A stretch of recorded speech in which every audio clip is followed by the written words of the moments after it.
Praise the Lord. परमेश्वर का धन्यवाद करते हैं जिस परमेश्वर ने हमें एक बार फिर से सौभाग्य दिया कि हम परमेश्वर के पवित्र चरणों में आए और हम परमेश्वर के पवित्र वचनों को सीखें। मेरे प्रियो, मैं खास करके हिंदी सुनने वाले बहनों भाइयों को कहना चाहता हूँ, मैं आपसे क्षमा चाहता हूँ। मैंने ज़्यादातर वीडियो पंजाबी में डाली है, लेकिन आज हिंदी में हम ये वीडियो डाल रहे हैं। आज का जो विषय है ये पवित्र आत्मा का विषय है, क्योंकि पवित्र आत्मा का अनुभव हमारे जीवन में होता है। उसके विषय में आज हम सीखेंगे। मैं चाहता हूं हम परमेश्वर का वचन पढ़ें। उत्पत्ति की पुस्तक उसका 2 अध्याय उसके 10 वचन से 12 वचन तक हम पढ़ेंगे। ਅਤੇ ਇੱਕ ਦਰਿਆ ਉਸ ਬਾਗ ਨੂੰ ਸਿੰਜਣ ਲਈ ਅਦਨ ਤੋਂ ਨਿਕਲਿਆ ਅਤੇ ਉੱਥੋਂ ਵੰਡਿਆ ਗਿਆ ਔਰ 4 ਹਿੱਸੇ ਹੋ ਗਿਆ। ਇੱਕ ਦਾ ਨਾਮ ਪਿਸ਼ੌਨ ਹੈ, ਜਿਹੜਾ ਸਾਰੇ ਹਵੀਲਾ ਦੇਸ਼ ਨੂੰ ਘੇਰਦਾ ਹੈ, ਜਿੱਥੇ ਸੋਨਾ ਹੈ ਔਰ ਉਸ ਦੇਸ਼ ਦਾ ਸੋਨਾ ਚੰਗਾ ਹੈ ਔਰ ਉੱਥੇ ਮੋਤੀ ਤੇ ਸੁਲੇਮਾਨੀ ਪੱਥਰ ਵੀ ਹਨ। जी हाँ, हिंदी में पढ़े। उस वाटिका को सींचने के लिए एक महानदी अदन से निकली और वहां से आगे बहकर 4 नदियों में बट गई। पहली नदी का नाम पिशोन है।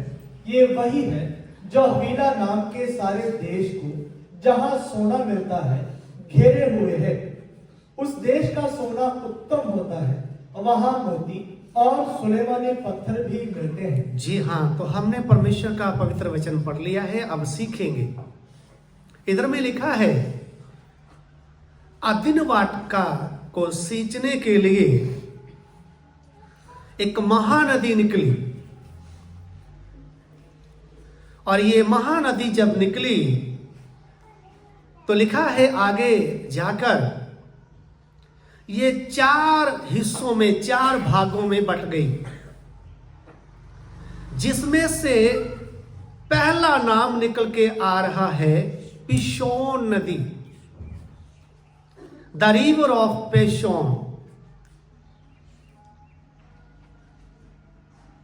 पिशोन नदी का नाम आ रहा है। यह महानदी मेरे प्रियो जब निकली तो 4 भागों में बट गई। यह महानदी पवित्र आत्मा को दर्शाती है। जैसे महानदी अदन वाटिका से निकलकर सींचने के लिए आगे 4 भागों में बट गई, इसी प्रकार से पवित्र आत्मा अपने लोगों के जीवन में, विश्वासी भाई बहनों के जीवन में जब आता है और फिर पवित्र आत्मा के अलग अलग अनुभव होने लगते हैं।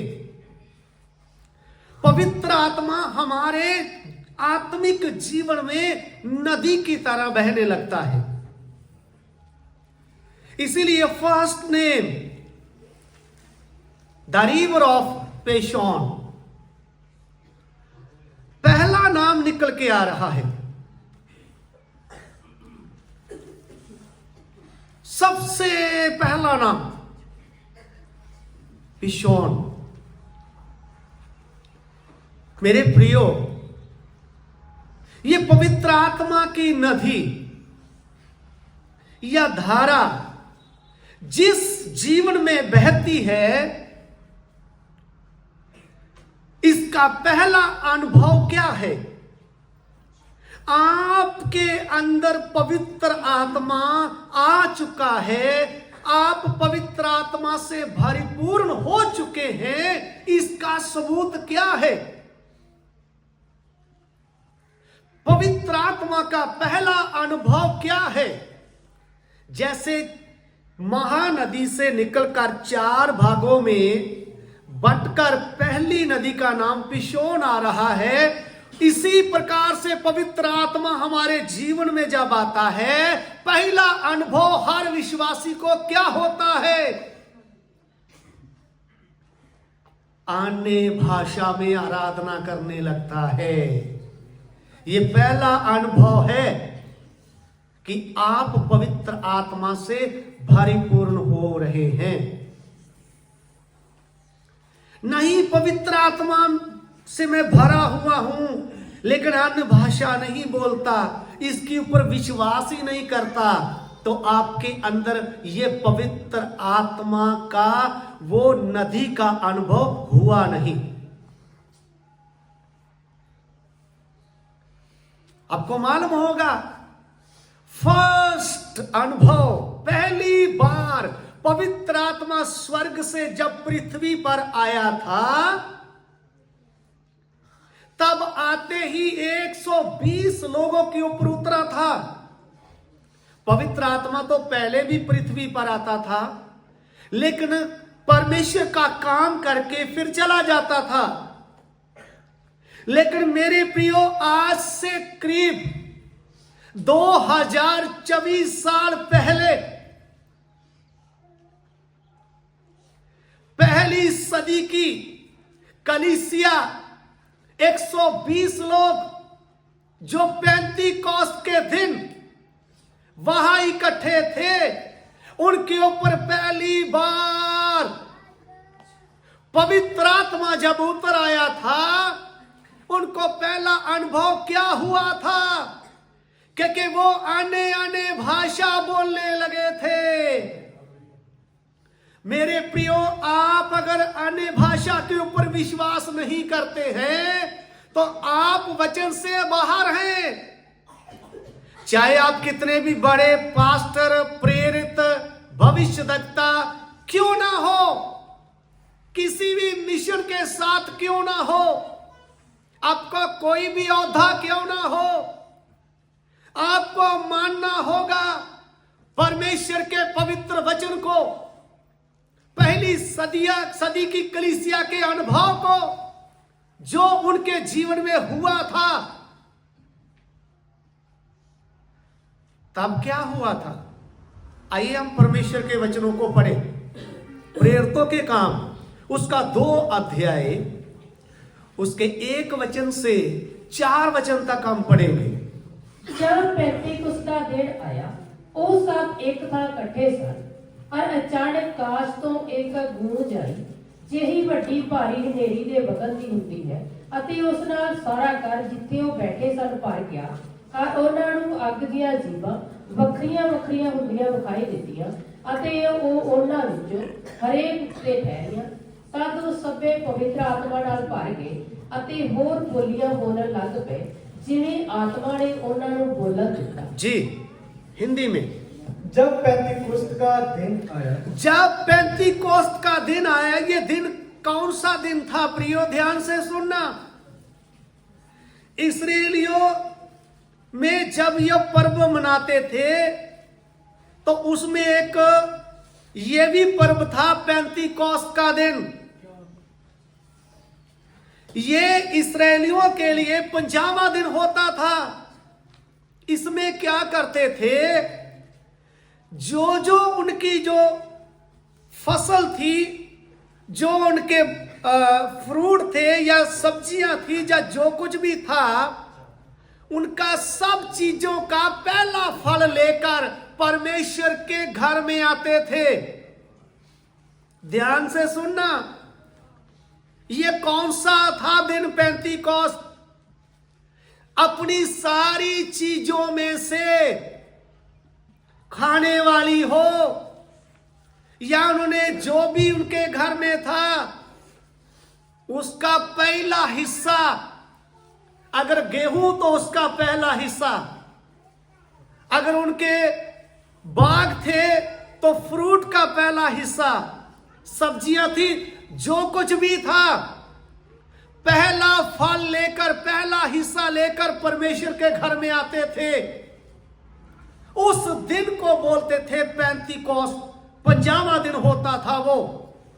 मैंने आपको पिछले दिनों में बताया था इसका अर्थ कि गेहूं के पहले और गेहूं पकने तक कितने दिन हो जाते थे, मैंने आपको खोलकर बताया। अब सब बातों का समय नहीं है। लेकिन ध्यान से सुनना, इसी प्रकार से 120 लोग इकट्ठे हुए थे जो 9 दिन तक लगातार प्रार्थना कर रहे थे।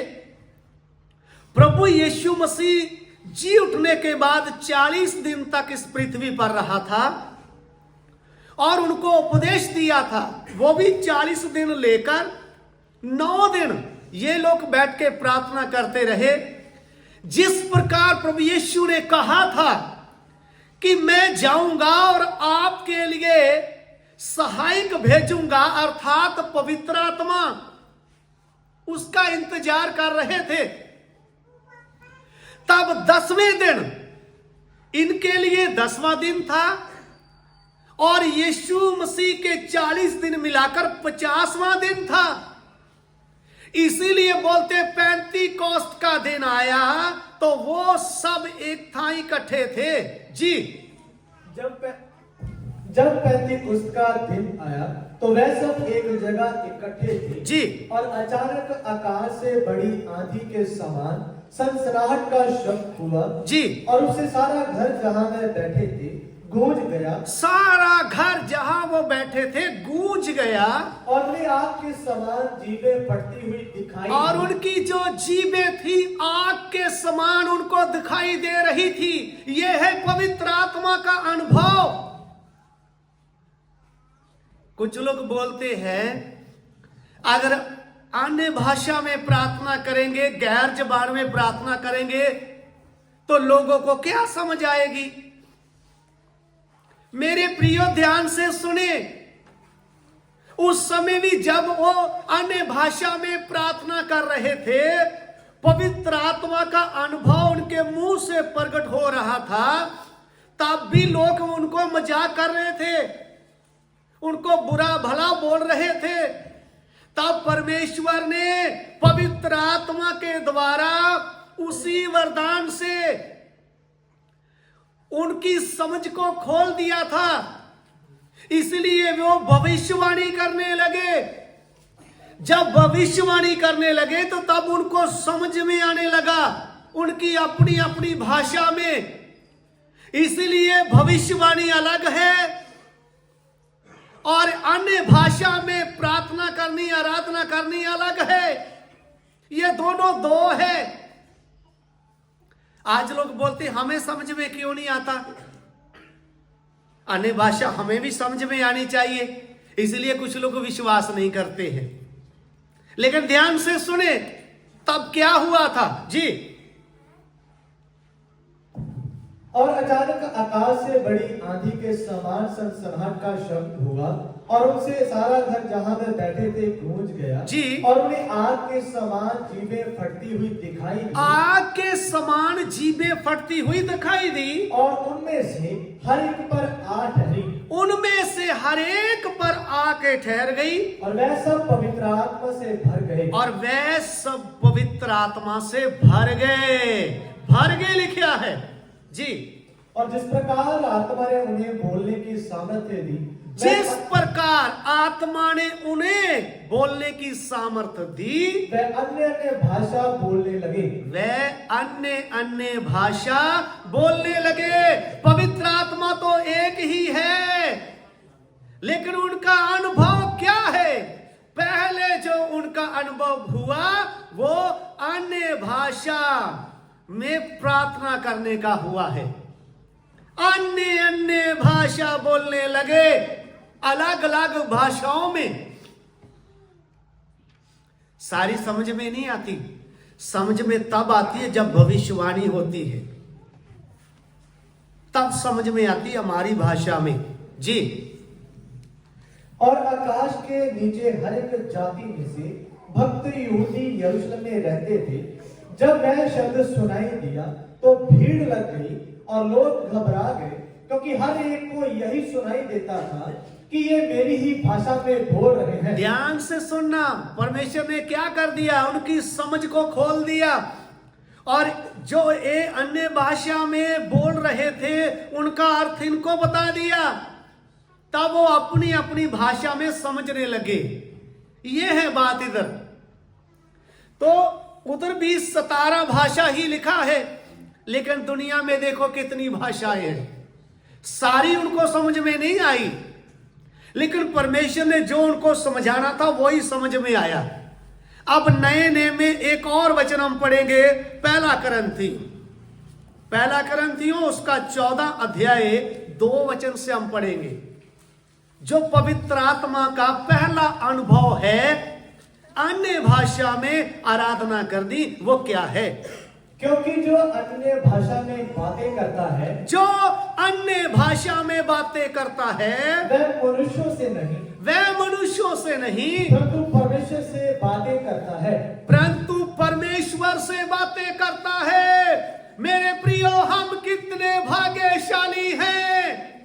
हम पुराने नेम में पढ़ते हैं कि मूसा परमेश्वर के साथ सीधी सीधी बातें करता था, लेकिन सारे इस्राएली लोग परमेश्वर से बातें नहीं कर सकते थे। लेकिन हम कितने भाग्यशाली हैं जिन्होंने प्रभु यीशु मसीह के ऊपर विश्वास किया है और पवित्र आत्मा से भर गए हैं। मेरे प्रियो, हमें यह सौभाग्य मिल गया है कि हम परमेश्वर से बातें करें। आप कितने धन लोग हो, आपको सौभाग्य मिल गया है। आप अन्य भाषा में आराधना करके परमेश्वर से बातें कर सकते हैं, कभी भी, कहीं भी और किसी भी समय आप परमेश्वर से बातें कर सकते हैं। यह है पवित्र आत्मा का पहला अनुभव। यह है उस पिशोन नदी का आत्मिक अर्थ। आपने पिशोन नदी में क्या क्या है वो पढ़ लिया होगा, लेकिन आपको आत्मिक अर्थ समझ में नहीं आया होगा। उसका आत्मिक अर्थ क्या है? यह पिशोन नदी, यह नदी जिस जीवन में बहती है, यह पवित्र आत्मा का अनुभव है। आप अन्य अन्य भाषा में परमेश्वर से बातें करने लगते हैं। जो अन्य भाषा में प्रार्थना करता है, आराधना करता है, वह मनुष्यों से नहीं बल्कि परमेश्वर से बातें करता है। हम पहले सुनते थे मूसा ने परमेश्वर से बातें की, इतिहास हो गया, हिस्ट्री हो गई, मूसा ने परमेश्वर से बातें की थी। लेकिन हम कितने भाग्यशाली हैं, आज भी हम आत्मा में, अन्य भाषा में परमेश्वर से बातें करते हैं। मूसा परमेश्वर से बातें करता था, हम आज भी परमेश्वर से बातें करते हैं। हर दिन, हर समय, किसी भी जगह हम परमेश्वर से बातें कर सकते हैं। हम मूसा से कितने भाग्यशाली हैं। हम परमेश्वर से रोज बात करते हैं, क्योंकि परमेश्वर आदम के साथ रोज बातें करता था। अदनवाट का इसी प्रकार से परमेश्वर से हम रोज बातें करते हैं। मेरे प्रियो, पहला करंथियों उसका 14 अध्याय 14 वचन से पढ़े। इसलिए यदि मैं अन्य भाषा में प्रार्थना करूं तो मेरी आत्मा प्रार्थना करती है। अगर मैं अन्य भाषा में प्रार्थना करूं तो मेरी आत्मा प्रार्थना करती है। इसलिए आप आत्मा में आराधना करें। आत्मा में, अन्य भाषा में आराधना करने वाला व्यक्ति परमेश्वर से बातें करता है। अब एक वचन और, पहला करंथियों उसका 14 अध्याय 5 वचन भी पढ़े। मैं चाहता हूं कि तुम सब अन्य भाषाओं में बातें करो। परमेश्वर का प्रेरित पौलुस रसूल, उसका दास क्या कहता है? मैं चाहता हूं, विश्वासियों को कहता है, मैं चाहता हूं तुम सब आत्मा में आराधना करें, अन्य भाषा में आराधना करें। जी पढ़िए।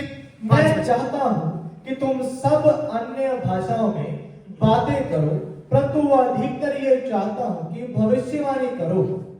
मैं चाहता हूं तुम सब, ये शब्द है ना, सब अन्य भाषा में आराधना करें। तो जब वो उनको मजाक करने लगे पहली सदी की कलीसिया के लोगों को, चेलों को, तब पतरस ने उठकर क्या कहा, हे भाइयों, ये मजाक नहीं है, हमने कोई नशा नहीं पिया है, ये परमेश्वर का वचन पूरा हुआ है जो योएल भविष्यद्वक्ता के द्वारा उनको कहा गया था। अब मैं चाहता हूं वो भी वचन पढ़ेंगे, योएल 2:28 वचन।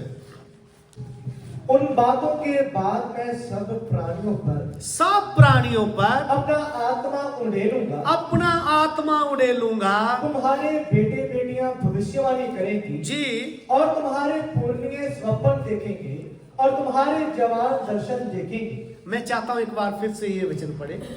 उन बातों के बाद मैं सब प्राणियों पर अपना आत्मा उड़ेलूंगा। उन बातों के बाद, ये कौन सी बातें हैं? ध्यान से सुने, प्रेरितों के काम उसका 2:17 वचन भी पढ़े। परमेश्वर कहता है, परमेश्वर कहता है कि अंत के दिनों में ऐसा होगा, अंत के दिनों में, पहले नहीं, अंत के दिनों में जो अब चल रहे हैं, अंत के दिनों में जी, कि मैं अपना आत्मा सब मनुष्यों पर उड़ेलूंगा, मैं अपना आत्मा सब मनुष्यों पर उड़ेल दूंगा, और तुम्हारे बेटे और तुम्हारी बेटियां तुम्हारे भविष्यवाणी बेटे करेंगे, और तुम्हारियां बेटियां भविष्यवाणी करेंगे, और तुम्हारे जवान दर्शन देखेंगे, तुम्हारे जवान दर्शन देखेंगे, और तुम्हारे वृद्ध पुरुष स्वप्न देखेंगे, और तुम्हारे बूढ़े वृद्ध स्वप्न देखेंगे। ये वचन पूरा हुआ, आज भी है। पवित्र आत्मा आज भी इस पृथ्वी पर है, अब तक वापस नहीं गया है। पेंतीकोस्त के दिन आया था, आज भी इधर है। आज भी पवित्र आत्मा का अनुभव उन लोगों पर होता है जो विश्वास करते हैं। वे अन्य अन्य भाषा में परमेश्वर की आराधना करते हैं और परमेश्वर से बातें करते हैं। इन वचनों के द्वारा आप सबको परमेश्वर आशीष दे। आगे भी इसका हिस्सा आपको बताया जाएगा।